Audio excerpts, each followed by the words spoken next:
ನಮಸ್ಕಾರ ಎಲ್ಲರಿಗೂ. ಇವತ್ತು ನಾವು ನಿಮಗೆ ಬಹಳ ಉಪಯುಕ್ತವಾಗಿರುವಂತಹ ದೇಹಕ್ಕೆ ಬಹಳ ಉತ್ತಮವಾಗಿರುವಂತಹ ರೆಸಿಪಿಯನ್ನು ತೋರಿಸ್ಕೊಡಕತ್ತೀವಿ ರೀ. ನಾವು ನಿಮ್ಗೆ ಪ್ರತಿ ಸಲ ಒತ್ತಿ ಹೇಳ್ತೀವಿ ರೀ, ಸಿರಿಧಾನ್ಯಗಳನ್ನ ನಿಮ್ಮ ಡಯಟ್ ಒಳಗೆ ತಪ್ಪಲಾರ್ದ ಆ್ಯಡ್ ಮಾಡ್ಕೊರಿ ಅಂತೇಳಿ. ಆದರೆ ನಿಮ್ಗೆ ಆಪ್ಷನ್ಗಳು ಸಿಗ್ತಿರಂಗಿಲ್ಲ ರೀ. ಅದಕ್ಕೆ ಸಿಂಪಲ್ ಆಗಿರುವಂಥ ರೆಸಿಪಿಗಳನ್ನ ನಾವು ತೋರಿಸ್ಕೊಡ್ತೀವಲ್ರಿ. ಅದಕ್ಕೆ ಇನ್ನು ನೀವೇನ್ರಿ ನಮ್ಮ ಚಾನಲನ್ನು ಸಬ್ಸ್ಕ್ರೈಬ್ ಮಾಡಿಲ್ಲ ಅಂತಂದ್ರೆ ಪಟ್ನ ಮಾಡಿಬಿಡ್ರಿ. ಇವತ್ತೊಂದು ಮಸ್ತಾಗಿರುವಂಥ ರೆಸಿಪಿ, ಹೆಲ್ದಿ ಆಗಿರುವಂಥ ರೆಸಿಪಿಯನ್ನು ನೋಡೋಣ. ಇದಕ್ಕೆ ನಾವಿಲ್ಲಿ 1 ಕಪ್ಪಷ್ಟು ಸಮೀಪ ಆಗುವಷ್ಟು ಈ ಒಂದು ಕಿನೋವನ್ನು ತೊಗೊಂಡಿದ್ದೀವಿ. ನೀವು ಇಲ್ಲಿ ಯಾವುದೇ ರೀತಿಯ ಮಿಲೆಟ್ ಅಥವಾ ಸಿರಿಧಾನ್ಯವನ್ನು ತೊಗೊಳ್ಬೋದು ರೀ. 1 ಕಪ್ಪಷ್ಟು ನಾವೇನು ಕಿನೋ ತೊಗೊಂಡಿದ್ದೀವಲ್ಲ, ಫಾಕ್ಸ್ಟೈಲ್ ಮಿಲೆಟ್ ಅಂದ್ರೆ ನವನೇ ತೊಗೋಬೋದು. ಆಮೇಲೆ ಬ್ರೌನ್ ಟಾಪ್ ಮಿಲೆಟ್ ಅಥವಾ ಏನಂತೀರ ನೋಡ್ರಿ, ಊದಲು, ಕೊರಲೆ ಏನಂತೀರ ನೋಡ್ರಿ, ಅವನಿಗೆ ಎಲ್ಲ ಅನ್ನೋದ್ರೊಳಗೆ ಯಾವುದ್ರಿ ಒಂದು ಕಪ್ಪಷ್ಟು ನೀವಿಲ್ಲಿ ತೊಗೊಂಡ ಚಲೋತ್ನಂಗೆ ಅದನ್ನೇನು ಮಾಡಿರಿ, ತೊಳಿರಿ. ಒಂದು 2-3 ಸಲ ನೀರು ಹಾಕಿ ತೊಳೆದ ಆಮೇಲೆ ನೆನೆ ಹಾಕ ಬಿಟ್ಬಿಡ್ರಿ ಒಂದು 10-15 ನಿಮಿಷ ರೀ. ಇಲ್ಲ ಭಾಳ ಟೈಮ್ ಇತ್ತಂದ್ರೆ ಭಾಳ ಥರ ನೆನೆ ಹಾಕಿರಿ ಬಿಡ್ರಿ, ಏನೂ ಆಗೋದಿಲ್ಲ, ಚಲೋ ಹೋಗ್ತೈತಿನ. ಆಮೇಲೆ ಆ ಒಂದು ಮಣ್ಣಿನ ಪಾತ್ರೆಯನ್ನು ಏನು ನಾವು ನೀರು ಹಾಕಿ ಇಟ್ಟಿದ್ದೀವಿ ನೋಡ್ರಿ, ಅದನ್ನು ಹೋಗಿ ನಾವು ಆ ನೀರನ್ನು ಕಾಯಕ್ಕಿಡಬೇಕು. ಅಂದ್ರೆ ಇದನ್ನು ಈ ಒಂದು ಏನು ಕಿನೋವ ಹಾಕಿದ್ರಲ್ಲ ಅದನ್ನ ಕುದಿಸ್ಬೇಕು ರೀ. ಕಿನೋವ ಆರೋಗ್ಯಕ್ಕೆ ಬಹಳ ಒಳ್ಳೇದು ರೀ. ನಿಮಗೆ ಒಂದು ಸಲ ಗೂಗಲ್ ಮಾಡಿದ್ರಿ ಅಂತಂದ್ರೆ ಅದ್ರ ಎಲ್ಲ ಹೆಲ್ತ್ ಬೆನಿಫಿಟ್ಸೂ ಸಿಗ್ತಾವೆ ರೀ. ಈಗ ನೋಡಿರಿ, ರುಚಿಗೆ ತಕ್ಕಷ್ಟು ಉಪ್ಪನ್ನು ಅದರೊಳಗೆ ಹಾಕಿ ಇದನ್ನು ನಾವು ಕುದಿಸ್ಕೋವಂತ ಹೋಗ್ಬೇಕ್ರಿ. ಸಮಾಧಾನಲೆ ಆರಾಮಾಗಿ ಇವನ್ನೆಲ್ಲನೂ ಕುದಿಸ್ರಿ. ಮ್ಯಾಲೆ ಒಂದು ಈಟನವರೆ ಬಂತಂದ್ರೆ ತೆಗೆದುಬಿಡ್ರಿ. ತಿದ್ರಿ, ನೀವು ವೆಯ್ಟ್ ಲಾಸ್ ಅದು ಮಾಡತ್ತಿದ್ರಿ ಅಂತಂದ್ರೆ ಅದು ಭಾಳ ಒಳ್ಳೇದ್ರಿ. ಕಿನೋವಾ ನಿಮ್ಮ ವೆಯ್ಟ್ ಲಾಸಿಗೆ ಭಾಳ ಹೆಲ್ಪ್ ಮಾಡ್ತೈತಿ. ಆಮೇಲೆ ಪ್ರೋಟೀನ್ ಆಗಿರುವಂಥದ್ದು, ಆಮೇಲೆ ಆ್ಯಂಟಿ ಆಕ್ಸಿಡೆಂಟ್ಸ್ ಆಗಿರುವಂಥದ್ದು ರೀ. ಭಾಳ ಒಳ್ಳೆಯ ರೆಸಿಪಿ ರೀ.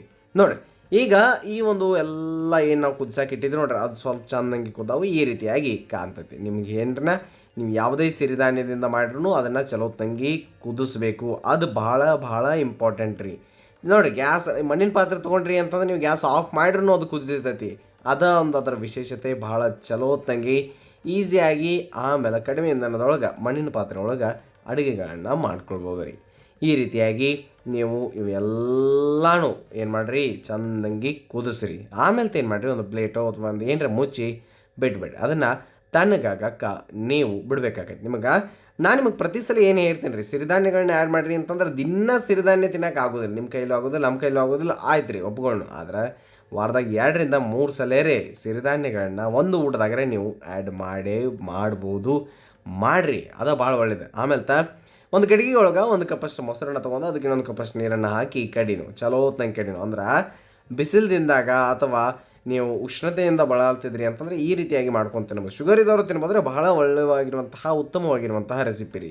ಆಮೇಲೆ ಆ ಒಂದು ಮಜ್ಜಿಗೆಯನ್ನು ಒಂದು ಸ್ವಲ್ಪ ಗಟ್ಟಿ ಮಜ್ಜಿಗೆಯನ್ನು ನೀವು ಮಾಡಿ ಈ ರೀತಿಯಾಗಿ ಕಡಿಬೇಕಾಕೈತಿ ರೀತಿ ಒಂದು ಬೀಟರ್ ಅಥವಾ ಚಮಚ ಹೆಂಗೆ ಮಾಡ್ತೀರಿ ನೋಡಿರಿ. ಆಮೇಲೆ ಈ ಕಡೆ ಏನು ನೀವು ಕಿಣವ ಕುದಿಸಿಟ್ಟಿದ್ರಲ್ಲ ಅದನ್ನ ಸ್ವಲ್ಪ ತಣ್ಣಗೆ ಮಾಡಿದ ಮೇಲೆ ಈಗ ನೀವು ಮಾಡ್ಕೊಂಡಂತಹ ಮಜ್ಜಿಗೆಯನ್ನು ಇದ್ರಾಗ ಹಾಕಿ ಅದನ್ನು ಮಿಕ್ಸ್ ಮಾಡಿ ನೀವು ಈ ರೀತಿಯಾಗಿ ಮಿಕ್ಸ್ ಮಾಡಿ ಒಂದು 2-3 ತಾಸು ಬಿಟ್ಟು ತಿಂತಾನೆ ಅಂತಂದ್ರೆ ಭಾಳ ಒಳ್ಳೇದು ರೀ. ಪರ್ಮನೆಂಟ್ ಆಗಿತ್ತು ಅಂದ್ರೆ ಇನ್ನೂ ಚಲೋ ಆಗ್ತೈತಿ. ಇಲ್ಲ ಆಗಿಂದಾಗ ತಿಂತೀನಿ ಅಂತಂದ್ರೆ ಇನ್ನೂ ಚಲೋ. ಅಂದ್ರೆ ಹೆಂಗೆ ಬೇಕೋ ಹಂಗೆ ನೀವು ಈ ಒಂದು ಮಸ್ತಾಗಿರುವಂಥ ರೆಸಿಪಿಯನ್ನು ಕಂಫರ್ಟ್ ಫುಡ್ಡನ್ನು ಎಂಜಾಯ್ ಮಾಡ್ಬೋದು ರೀ. ತಿನ್ನುವಾಗ ನೆನಪಿಟ್ಕೋರಿ, ಮೇಲೆ ಒಂದು ಸ್ವಲ್ಪ ಈರುಳ್ಳಿ ಮೆಣಸಿಕಾಯಿ ಇದನ್ನೆಲ್ಲ ತೊಗೊಂಡು ಬಾಜು ಬೇಕಂದ್ರೆ ಉಪ್ಪಿನಕಾಯಿ ಜೊತೆ ತಿಂದ್ರಿ ಅಂತಂದ್ರೆ ಭಾಳ ಸೊಗಸಾಗಿರ್ತೈತಿ. ಸಿಂಪಲ್ ಆಗಿರುವಂತಹ ರೆಸಿಪಿ. ನೀವಿದ್ರೆ ಹೆಲ್ತ್ ಬೆನಿಫಿಟ್ಸನ್ನು ಇನ್ನೊಂದು ಸಲ ಹೋಗಿ ಚೆಕ್ ಮಾಡಿರಿ. ಹಾಗೆ ರಾಗಿ ಅಂಬಲಿಯನ್ನು ನಾವು ಬಿಸಿಲದಿಂದಂಗೆ ಅಂತೇಳಿ ಭಾಳ ವಿಶೇಷವಾಗಿ ತೋರಿಸಿದ್ದೀವಿ. ಜೋಳದ ನುಚ್ಚು, ಜೋಳದ ಅಂಬಲಿ ಇವೆಲ್ಲವನ್ನು ನಮ್ಮ ಚಾನಲ್ದಾಗ ನಾವು ಈಗಾಗಲೇ ತೋರಿಸಿದ್ದೀವಿ. ಯೂಟ್ಯೂಬ್ ಚಾನಲ್ ಒಮ್ಮೆ ಚೆಕ್ ಮಾಡಿರಿ ಅಂತ ಹೇಳ್ತಾ ನೆನಪಿರಲಿ, ಇದು ಸವಿರ್ಚಿಯ ಸೊಬಗು ಅನ್ನದಾತ ಸುಖಿ ಭವ. ಧನ್ಯವಾದಗಳು, ನಮಸ್ಕಾರ.